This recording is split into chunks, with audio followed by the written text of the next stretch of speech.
Hello there, it's Alana, and I'm here to help you with 8.1, number 31 from the study plan. Let me click on the View an Example part. Okay, it says the data in the table represent the ages of winners of an award for the past 5 years. Use the data answers to answer questions A through E.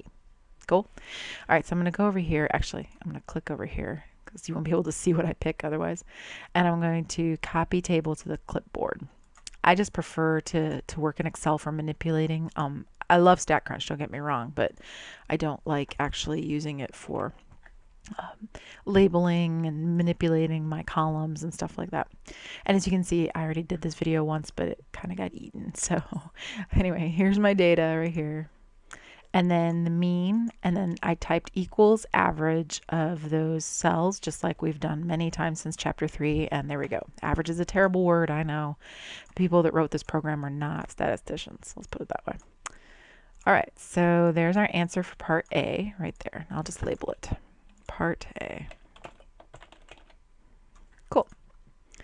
Next, what do they want? I think they want every single possible sample of size 2 you could take. And don't worry about this. This is, we actually didn't bother with this that much, but it's chapter 5. It's section 5.5 technically. All it's saying is like, look, you've got 5 people. See, 1, 2, 3, 4, 5, and you're going to take 2 of them. And if you do that, then there's 10 possible outcomes, right? 10 ways you can do that. So not a big deal, but it just means you're going to be taking every sample of size 2 possible. Okay, so let's come up with our samples. So sample number, let me put it this way. Number 1 and number 2. Oh, I was not looking at the keyboard when I did that. Okay, so let's see. I could put 30 with 42. I could put 30 with 45. I could put 30 with 30. And I could put 30 with 60. Now, hopefully you follow what I'm doing. What I'm doing is I'm taking this first number right here. See it? Here. I'll like give it a color. How about blue? And what I'm doing is I'm putting that same number with all 4 of these. See? So there's 1, and it goes with 4 of them. That's how I get 4 samples. 30 with 42, 30 with 45, 30 with 30, 30 with 60. Then I move down to the next one. I say, okay, I've used up all the 30s, so I'm going to start with 42. All right, now 42 could get matched with 45, 30, or 60. So I'm going to do 45, 30. Sorry, I'm working with a different keyboard than I normally work with, so it's messing me up. All right, I don't want that to be highlighted anymore. And now I've done all the 42s I can, so I move to the 45. I'm going to pair him with the 2 that are below him, 30 and 60. And then I'll get to the last one, which is 30, and I'll match it with 60. Now notice, see, look what row I'm in. Dink, row 11, because I have 10 rows and then 1 row of labels up here. Cool. All right, now you might be wondering, hey, you know, how come I did 45? I only matched it with 30 and 60. Why didn't I take 45 with these 2? Well, it's because you've already done those 2. 45 got matched with 30 right here, and 45 got matched with 42 right here. So you start with the top one and then do all the next 4. And then you go to the next one and do what's below him. And then you go to the next one and do what's below that one, and so on, until you get to the last one. And that'll give you all your samples. So if you like, this is sample number 1, 2, 3, 4, 5, 6, 8, 9, 10. That was a dumb way to do that. Why didn't I just go equals 1 plus 1 and drag it down? Much better. Okay, so there are our samples, numbered lovingly by me, sample numbers. All right, so now it wants, I think, the sample mean of each of those. So it wanted us to come up with all the samples. So and then compute the mean. Compute the mean for each of those samples. Okay, so you want to find the mean for every one of those samples. You can say, okay, this first one sample is right there. So equals average of these 2. And of course, if you're working on a calculator, you can just add them up and divide by 2. That's, you know, so these are the sample means. X bar. Okay, so here are all your samples over here. This is numbering them. These are the actual samples, and then this is the sample means. And this, I guess I could label it more differently. This is the population mean that we found here. This was all 5 of them. Population mean, and I will insert the lovely mu symbol so that we don't lose track of what it is. Okay, so we found the population mean of all 5 of them, and then we found every possible sample, and we found the sample means. Right? So these are the X bars, this is mu. Now notice they are all near 41. They're not exactly 41 because every sample, some samples get low, some samples are high, but overall they should be around 41. All right, so we find every sample. Whoops, hold on, come back. Then what do they want? So we found the sample means. Construct a sampling distribution for the mean by listing the sample means and their corresponding probabilities. Okay, we'll do that. So hold on, let me come back.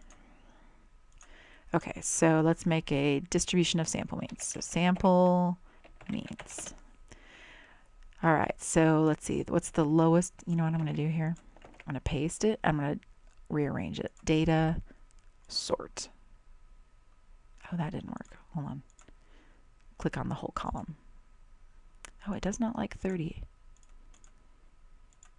Oh, it's because, hold on, that was my fault. I shouldn't have copied and pasted. I should do more special than that. I'm going to right click, I'm going to paste special, I'm going to choose values. So if I click on paste special and I want to choose values, I don't want it to know the formula for them. I just want it to give me the numbers. See, so look over here. When I click on the 45 here, it just says 45, but if I click over here, it has this whole average business, right? That's great to know the actual data, but when I want to sort it, I don't want it like that. And then I'll click on the whole column and click sort. And there we go. Now it's all sorted. Beautiful. And that allows me an easier way to see what's going on. Probability. All right, so how often was 30 a sample mean? Well, it's 1 out of 10, so equals 1 out of 10. 36 happened twice, so I'm just going to give it 36 and say equals 2 out of 10, and then I'm going to delete this 36. We don't want it, right? And 37.5 also happened 2 out of 10 times, so equals 2 divided by 10. There's other ways you can do this with the count function, but I'm not bothering. This is equal to 1 out of 10 because there were 1 out of 45. Oh my goodness. There we go. And then 45 happened twice, so that's a 2 out of 10 one. I'm just going to copy and paste that. Oh no, it happened twice. And then 51 and 52.5 are each 1 out of 10. So I'm going to give them 1 out of 10, 1 out of 10. That's a distribution. Basically, you delete the replicas and give them all the probabilities they deserved. Since 30 happened only one time right there, it gets 1 out of 10. 36 happens here and here, so that gets 2 out of 10, and so on. The sum of this probability, if you've done this right, this should add up to 1, right? And it does. Beautiful. All right, now what do they want? So we made our distribution. That's actually the answer right there. So this was the answer for part B. I guess I'll highlight it.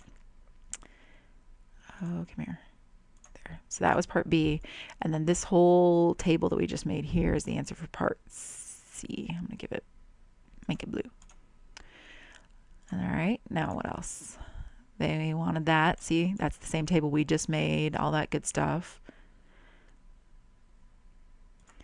They did it by finding the frequency first, but I just kind of looked at it in the sheet itself, so it's fine. Lovely. Then compute the mean of that distribution. Okay. So that would be finding the mean of the sampling distribution that we just created, right? Actually, the easier way to do it, here, hold on. I was wondering about this because I thought they were going to have us do it back there, but that's all right. The mean of the sampling, hold on. All right, so the mean of the sampling distribution. There's a couple ways you can do this, but the easier way is just to find equals average of all those X bars you found. Boom. There you go.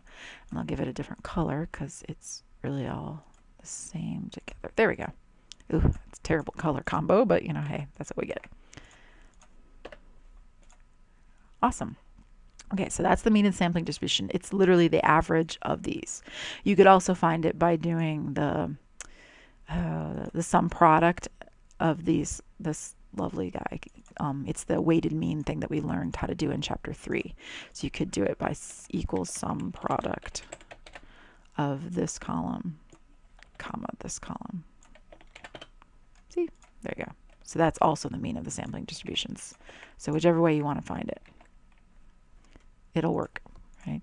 So either take the average of these, which is simpler, or you could find the average of this weighted mean table with each corresponding probability, right?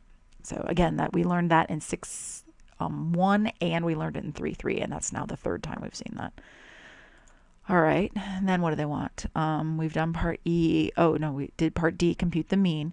Compute the probability that the sample is within 4 years of the population mean average. Oh, okay.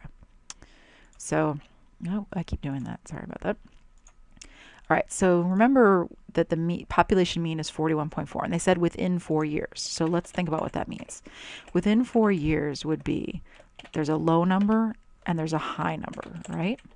Okay, so the lower bound would be 41, oops, why not use cell referencing when I can? 41.4, take away 4. Oops, I pressed something. Take away 4. There we go. And then I want 41.4, add 4. So I need to know how many of my green sample means are between those two numbers, right? So I can't go lower than 37.4 and I can't go higher than 45.4. All right, so let's use some highlighting action. 37.5 is higher than 37.4, so that one counts. Let me see here. Actually, it might be easier if I just do it in here. 37.5, 43.5 counts, 45 counts, but 51 point nothing. Sorry, 51 is no good. Same with 52.5. Those are all out, right? And the 36 is too low. Right, so within 4 years is only these ones in here, so it could equal the sum of these probabilities, maybe 0.5, right? So the chances of X bar within 4 years of mu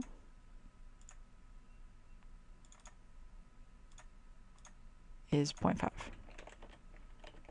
There we go. So let's see, let me highlight that because that's my next part.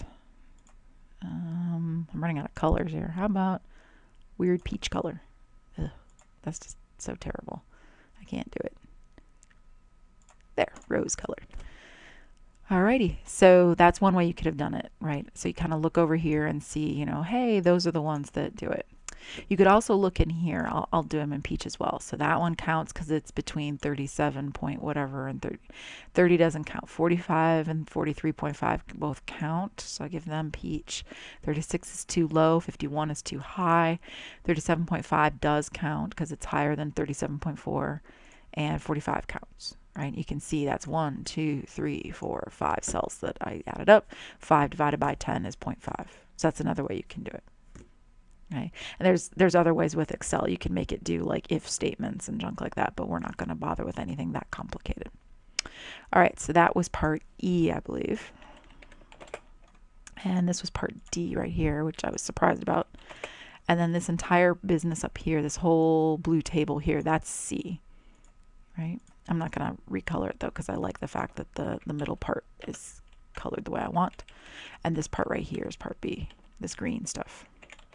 Okay. All right, I think we've done everything. Let's see. Come here. Hold on one sec. Okay, so we've done that part. I don't know what my computer's trying to get me. Oh, 0.5. Same as we got. Cool. All right, then we're all done. We've done it all. Oopsie. Let's get back here to the Excel spreadsheet. I hope that helps with that problem. See ya.